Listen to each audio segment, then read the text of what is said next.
Got it. official consumption. And it'd be nice to hear a little bit. I mean, I hear you went to New Zealand, so that would be interesting to hear. And then full stop, but then also to hear a little bit about your time with Aironi.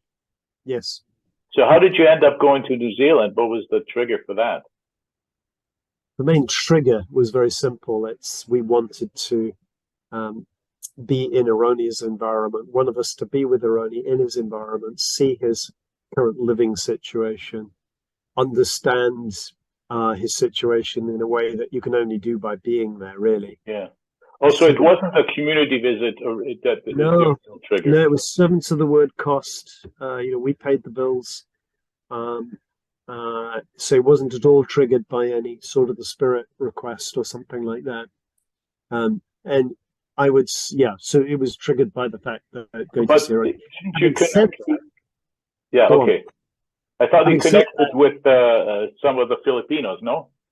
Well, yeah, actually more the Indians who are the dominant group in Auckland these days. So in the end, I looked at it and I said, well, I can't go to New Zealand for less than 2 weeks. It just seems stupid. But probably a week is about the time that Aironi can cope with. Right. And I'll come back to that. So I chose to spend, I got there on the Friday evening and I spent from Friday to Monday with the branch of the Lamb of God in Auckland. Okay. On your own? On my own, yes. Aironi's not really linking with them. No, but I just saw pictures with Jim.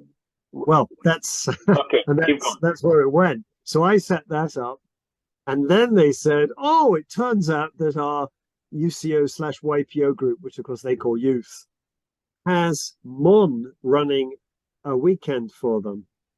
And it just also so happened, so he was coming down, and then it also so happened that Jim was bringing, I think it might have been his mother, to New Zealand to visit one of his aunts or something like that, accompanying her. So he was enlisted to speak at this weekend. And they said, well, could you speak as well? Because we've heard from Dave Hughes that you're a good speaker. So that's all the same weekend, huh? Yeah, so I got there Friday evening, and then Saturday morning we left at 7 a.m. and I was speaking at 8:30. So jet lag wasn't really. I had no problems with jet lag actually, but so I did that, and then they had a community Lord's Day, which was great. Well, the weekend continued, so young people didn't join the Lord's Day. I met, you should call it, the older and younger half of parts of the community, and then on the Sunday afternoon they had a Lamb of God national Zoom, which is their standard way of connecting all the community branches together, is a monthly Zoom. And give a bit of a feel. So the Auckland branch, how large is that roughly? So today the Auckland branch would probably be about, I would say 90, maybe 100 members. Okay. They're today the biggest group. Okay. The group that was dominant in the past, which was Christchurch, has unfortunately dwindled. So it was over 100, maybe 150 at its peak, and it's probably only 25, 30 now. Yeah, so really I'm sure the earthquakes haven't helped exactly. It's a combination of earthquake, COVID, and not really winning the next generation. Right. That's the message I got. Right. And Wellington is bigger. Probably, I get the impression probably 30, 40 members there. Okay. So those would be the three sort of those are the three major cities. Yeah, so 200 people, give or take, huh? And then, I think there's another 100 in their various small groups, All right. 8 to 15 members in other 6 or 7 or 8 different locations. So I think the number total is members of Lamb of God is 300, 350. That's the sort of number I accumulated when I chatted through it.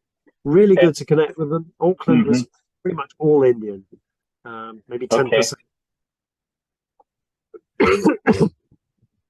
And then I think Wellington is more Filipino, and the other groups are more Caucasian, for want of a better phrase. So you did like a 3-day weekend with them, and then moved on?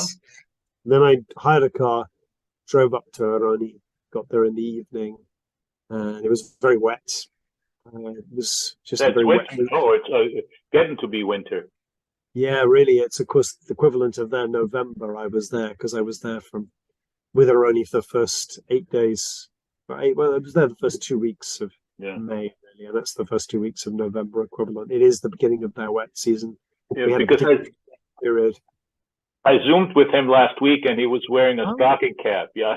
Oh yeah. Well, there you go. It wasn't like, I mean, when I was there, it was definitely overall t-shirt and shorts. Sometimes you were wearing warm stuff. I mean, one day the weather turned over like it does in Michigan. And for some reason, it went from 20 degrees to 8 degrees. Whoa. Which it was cool. But so give us a feel both what you did, but then also sort of what's the impression you've come away with. Yeah. So let me tell you what I did, and then I'll give you sort of more. So I got there Monday evening, and then stayed there until the following Monday when I took some days off, 3 days off. And that week I was with Aroni and his mum. We had a pretty simple pattern. I would spend a bit of the time in the morning having breakfast mostly with her, less with him. And then we'd chat a bit for an hour, and then I'd go back usually to my flat. I was in a separate apartment, one of Aroni's property management jobs. If you remember how it was used to do with Mimi and others, which actually was very convenient because it was good for me just to be out of their environment. So I was probably then gone for 5.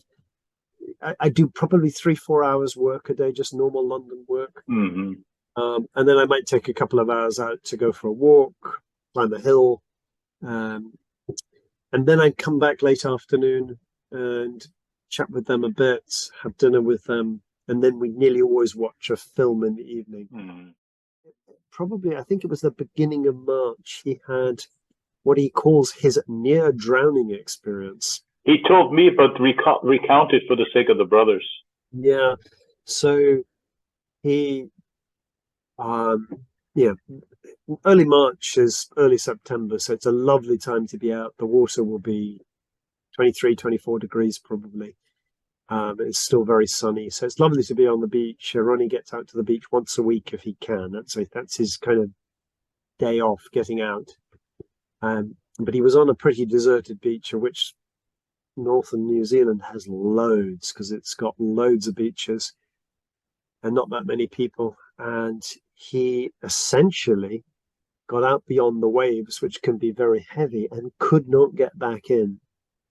And he just couldn't get through the waves. And he hadn't, I'm surprised actually, but he didn't know the logic, which is you don't fight it and then you swim parallel to the beach when you can and come back in at another point. But he didn't know that. Because there was some kind of undertow or something like that, or a rip. Well, a combination of probably the undertow, the direct undertow of the waves, plus a rip tide, which is where, and that's the rip tide is the one which you can't fight, because a rip tide is overall the waves have to find a flow back out, and sometimes that might be a 10-meter stretch, which you don't necessarily notice, but actually is mostly where the water's flowing back out again. And if you're in that, then you're fighting a 2-3 kilometer an hour current, and you're never going to win. He got to the point where, frankly, he said, "I'm giving up. I can't. I'm a goner." And he nearly gave up. But remembering his mother's situation and who was going to care for his mum, he made one last effort, and that was how he talks about it. He just got his foot on the sand. He was washed off again and was back, but he'd now done it once. And although he was tired, he put everything into it and did get out that time. Praise God. But it left him totally shattered with a major trauma, which, as you probably are well aware, is not exactly something you want to do if you've got chronic fatigue. So he dipped majorly, probably his energy levels, if that's a simple way of measuring some of these things for him, probably dipped at least 50%, maybe 70%. And then on top of that, having had a near-death experience, which is not something you digest even if you're completely fine. No, with all your faith and everything, it's a major, major trauma. So he has a regular, I don't know if regular means twice, 2 times every other month or monthly. He has a Zoom with a consultants, or chronic fatigue consultants in Auckland. And she said, well, what you're describing, given what happened, is exactly what I would expect. It's just going to take some time for you. You're just going to have to go slowly. Mm-hmm. So I said to him, in the 2 months before I went, I said, if you want me to delay this or push it to the autumn, just let me know. July's still open. But he was very keen that I came, and I'm very glad I did, even if we didn't have the hard conversations. And we never really thought it was going to work for the hard conversations. Mm-hmm. But when I was there, he realized that actually his relational energies were much lower than he thought. So by day 2, he basically said, look, I just, all kinds of things, like something as simple as his mum and I chatting. His mum is quite a chatter, actually. I've only met her once before. She's a lovely lady, but she likes to talk. How old is she? Remind us. She's in her 90s, right? Or no, she's early. I think 83 or 83 or 84. Okay. But she's in good health apart from the multiple sclerosis, and certainly in good spiritual health and emotional health. But just us chatting over breakfast, even though he wasn't there for breakfast, was too much for him.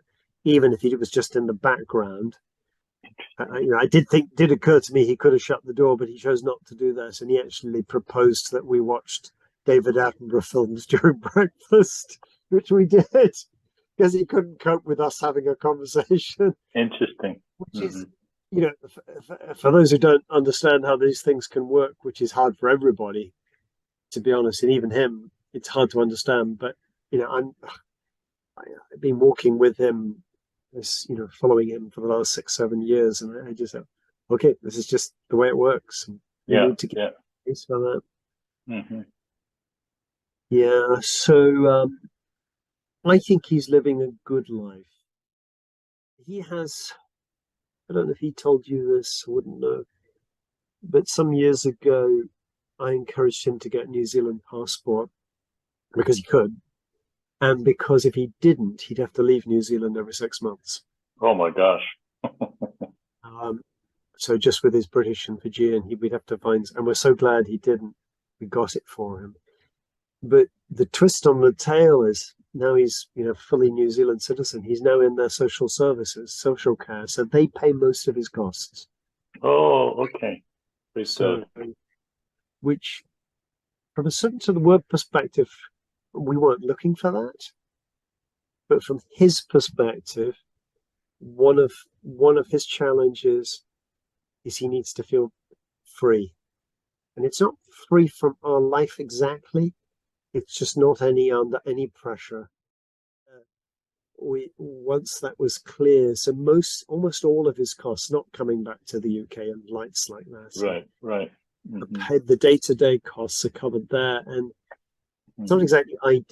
We're not reneging on responsibility. Yeah. But it is really helpful for him. Was at least the plan on the books to come in October again, or something like that? Yeah, so that's still on the books. He's still keen to come in October. He has worked out that the Rugby World Cup is. Oh, that's right. And there's a good chance that his nephew would be part of the All Blacks squad. So I've tacitly approved him disappearing to Paris for a weekend while he's here. I'm not sure all the brothers here will be happy about that. I can't see how you can say no to that. It was funny. I was Zooming with him. Yeah. And, I didn't want to take this longer than a half hour just not to wear him out. But then we started talking about rugby and football, Liverpool and Arsenal, and he was off to the races for the good spot. He's up to absolutely anything like that. You can talk for hours with him. Yeah. As long as it's not about him or his life or our life. Yeah. So you're happy that you did the trip, just to see. I'm happy I did the trip. Yeah. It was worth. I mean, it's amazing, as you know. It's. I mean, have you been out that way? I can't remember. No, nobody's invited me. I haven't been really invited either. I invited myself. It's 2 night flights for this to come today, but I did absolutely fine. Jet lag, I had no issues with jet lag, amazingly. Oh, good. So, I think I'm getting my melatonin use to perfection these days. So other than praying for his nephew to make it into the All Blacks squad, what do you recommend the brothers pray for? Because healing, yes, as you say, bar a miracle, what does it mean to pray for healing, you know? Yeah, I would probably healings. I probably wouldn't use. I probably would pray that the Lord would give him. The Lord would give him, renewed strength. Maybe renewed strength is a way to go. I mean, we still pray every week for him for healing very deliberately, because if you pray for renewed strength and grace to live the life he's been. Live the servants of the word life in these days, in his particular circumstances. I wouldn't exclude healing. Yeah. I would put it within that framework, renewed strength and grace to live our life, to live the life the Lord has called him. Maybe that's the way to phrase it.